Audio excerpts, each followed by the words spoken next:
Nous sommes sur la planète Fictiona, aux confins de l'univers, au-delà des étoiles. Ici vivent les scribes, un peuple d'historiens magiciens. Dès l'enfance, ils apprennent à être à l'écoute des Wills, les créatures spatio-temporelles, techno-divinités, qui leur chantent les histoires de par-delà les étoiles. Les scribes s'appliquent alors à tenir les chroniques de Fictiona, écrivant les histoires des êtres qui font évoluer l'univers. La religion scribe suit l'ordre des vieux sages, qui implique que les scribes n'ont ainsi pas le droit d'interférer avec les histoires qu'ils écrivent.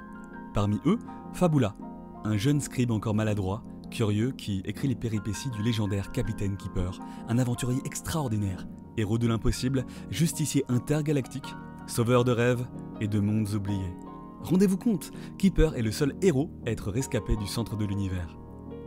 Fabula, passionné par les aventures de son protagoniste, vit à travers ses lignes.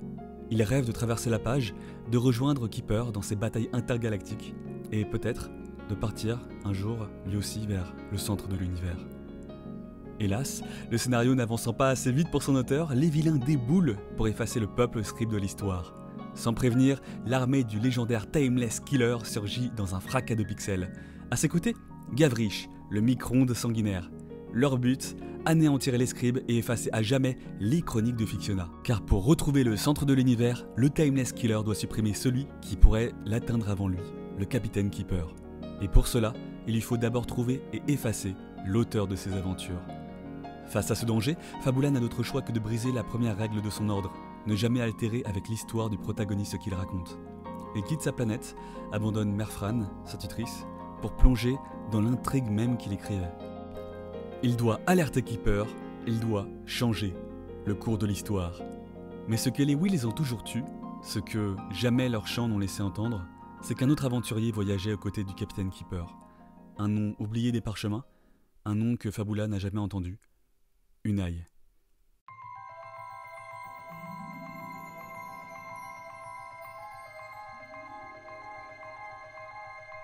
Mesdames et messieurs, bonjour à toutes et à tous, je m'appelle William Arnaud Clément et je m'apprête à vous présenter les histoires de Par-delà les étoiles, un projet de recherche-création et de long métrage qui explore les limites de l'animation 3D comme outil réflexif de la narration fictionnelle transmédia.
J'ai développé plusieurs œuvres artistiques complémentaires. Un film, une installation interactive et un corpus d'œuvres allant du jeu de société au mémoire en passant par la bande dessinée, qui, ensemble, me permettent d'éprouver les concepts explorés dans ma recherche. Immersion, subjectivité, informatique graphique, monomythe, un ensemble d'archétypes technologiques et narratifs qui ont permis de tester la capacité de l'animation 3D par ordinateur à devenir un espace de partage, d'interaction et de transformation d'un univers fictionnel. À travers l'étude de la création de dispositifs hybrides et immersifs, j'ai voulu montrer que l'animation 3D, dans une dynamique pluridisciplinaire et transmédia, peut enrichir notre rapport au récit et ouvrir de nouvelles perspectives dans la manière de les concevoir, de les vivre, de les consommer. Ces objets ne sont pas des résultats figés, mais des propositions expérimentales, des essais qui me permettent de confronter directement les hypothèses théoriques avec les réalités du processus de création. Le cœur de ma réflexion repose sur une idée simple. Et si l'animation 3D dans un contexte d'univers fictionnel transmédia n'était pas seulement une technique d'artisanat de l'image, mais aussi une matière réflexible et instable, capable de reconfigurer la fiction en fonction de l'œuvre créée. Mon dispositif repose donc sur plusieurs niveaux de lecture, à la fois dans la construction du récit, mais aussi dans les strates de fabrication de l'œuvre elle-même. À l'intérieur de cet univers, l'acteur devient auteur, et le personnage numérique devient avatar. À chaque basculement de médias, du film au jeu, de l'installation au site internet, le personnage change en fonction du média sur lequel il s'établit. De son côté, le lecteur, le spectateur, le joueur, le visiteur changent de statut au fil de sa découverte de l'univers fictionnel. D'un médium à l'autre, il change d'un point de vue, de perspective. Il adopte un nouveau positionnement, celui de l'aventurier qui pénètre dans des mondes extraordinaires en s'émancipant du caractère de l'œuvre elle-même. De l'aventure linéaire, comme un film, à l'interactivité inhérente à un jeu vidéo, l'animation 3D est ici bien plus qu'un simple outil technique. Elle devient une matière primitive, comme une image ou un son réutilisable et transformable. Elle me permet de créer des mondes intégralement modélisés et de les rendre interactifs, de modifier leur architecture en temps réel, et grâce à elle, je peux déconstruire et reconstruire mes personnages, les décors, les règles de jeu narratif. Quand un personnage passe du film au jeu, il ne migre pas simplement, il change. Il est altéré par le support de diffusion de l'histoire et ses comportements, son rapport au public, sa raison d'être avec les règles du jeu et de l'univers fictionnel sont altérés et modifiés. Ce projet s'inscrit dans une logique transmédia où chaque œuvre n'est pas une redite, mais une pièce d'un puzzle plus vaste. Un spectateur y devient chercheur, ou plutôt aventurier. La suspension d'incrédulité n'est plus une simple convention, elle devient un moteur d'exploration et d'intégration à l'œuvre. L'absence d'information n'est plus une lacune, mais une invitation. L'univers se prolonge dans l'imaginaire de chacun, dans d'autres supports, dans d'autres histoires. Et Unai est un projet central de cette recherche. Un monde peuplé de mécroundes qui parlent, de créatures spatio-temporelles, de scribes voyageurs et de renards creepy en 3D. Je me suis donc confronté aux limites même d'un dispositif transmédia, car dans l'impossibilité de centraliser ce monde, j'ai compris qu'il fallait au contraire le disséminer, le fragmenter, le laisser vivre à travers une constellation d'objets fictionnels qui redéfinissent sa place de l'auteur et du créateur de l'univers. L'animation 3D, comme jeu de ficelle numérique, permet de faire immerger des récits non linéaires, partagés, où les mondes ne sont pas seulement racontés. Chaque objet, chaque texture, chaque mouvement de caméra peut devenir un point d'attache à une narration spéculative, formant un maillage nouveau. Le modèle 3D intégré à un médium devient un point sur le mariage d'un polygone hypermédia dans un vaste réseau d'entremondes, d'hyper-objets, le tout dans une mise en volume dans l'espace dont vous êtes le héros. Dans ce cadre, le récit transmédia est bien plus qu'un produit clos, mais un environnement ouvert en mutation qui accepte les bifurcations, les bugs, les incohérences comme autant d'opportunités narratives. La science-fiction, à travers ce jeu trouble, est alors un révélateur critique, en mêlant imaginaire de science-fiction, la poésie numérique, esthétique de l'enfance, dans une pratique du storytelling complémentaire et presque industrielle. Ce sont des fragments, jeux, films, installations, objets, personnages qui, ensemble, tissent les histoires de par-delà les étoiles. Mon dispositif narratif superpose les points de vue de l'observateur, de l'observé et de l'environnement, jouant avec la subjectivité et brisant implicitement le quatrième mur. Il devient un outil pédagogique et critique qui interroge sur la position du spectateur face à la fiction dans un monde imaginaire. L'animation 3D en tant que système mathématique, technique, technologique, permet d'enrichir son usage artistique. En utilisant la science de l'espace 3D, ses polygones, ses algorithmes, j'ai pu altérer le parcours de mes personnages pour transformer la trame virtuelle qui représente successivement leur univers, puis le cadre qui permet de visualiser leurs histoires.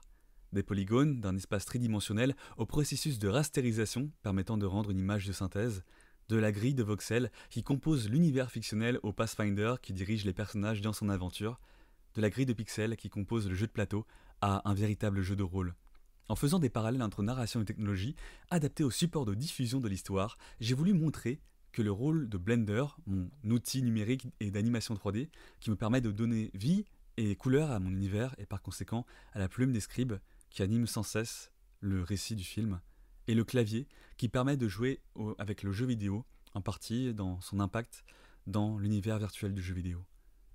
En ce faisant, j'ai été amené à me poser des questions sur la nécessité de ce récit, sur ces récits dans le récit. Je questionne l'importance de l'acteur virtuel qui s'amalgame avec un personnage dans le temps d'une succession d'une capture de mouvement, l'importance de l'artisanat numérique face à l'industrie du divertissement numérique. J'évoque l'importance de contrôler son outil, la question de faire son propre moteur de rendu et la question de l'archive interactive. Les scribes sont un dispositif narratif qui me permet de questionner la question de l'archivage numérique. Comment un objet numérique peut-il continuer à exister si les technologies qui le composent ne nous appartiennent pas ? Comment un logiciel numérique peut-il encore servir de pratique de l'imaginaire quand il reste un outil instable, doué de bugs et difficilement accessible ? De la fiction naissent les fictions, des aventuriers naissent les buts, des diégèses naissent les conséquences. Au travers du character design, de la conception de mondes en 3D, de la création d'effets visuels, de l'incrustation, on se réapproprie l'ambiguïté, une créature sacrilège qui enrichit la sémiotique de notre univers fictionnel. Ainsi, construire une narration transmédia prend tout son sens. L'animation 3D, loin de se limiter à une technologie de l'image, devient un véritable espace d'expérimentation où l'interaction et la transformation sont au cœur de l'expérience esthétique. Cet espace d'expérimentation est forqué, démultiplié pour aborder de nouveaux supports de diffusion sur des œuvres de nature et d'esthétique différentes.